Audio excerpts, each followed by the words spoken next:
اسلام آباد پولیس کی ناقص حکمت عملی اور کارکردگی وفاقی دارالحکومت جرائم کا گڑھ بن گیا۔ شہر میں جرائم پیشہ افراد ایک ہفتے کے دوران 297 وارداتوں میں شہریوں کو مزید کروڑوں کا چونا لگا چکے ہیں۔ رپورٹ کر رہے ہیں خرم ملک۔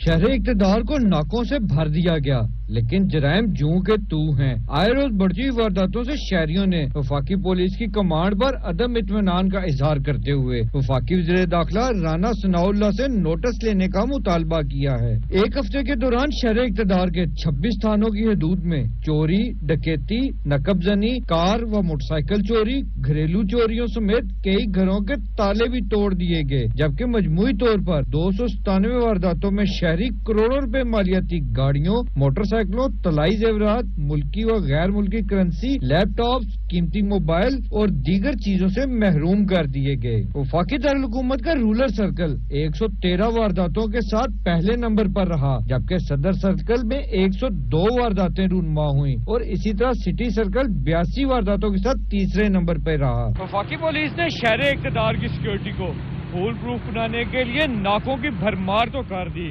لیکن جرائم پہ پھر بھی قابو نہ پایا جا سکا۔ کیمرہ مین ارشد صدی کے ساتھ خرم ملک، سچ نیوز، اسلام آباد۔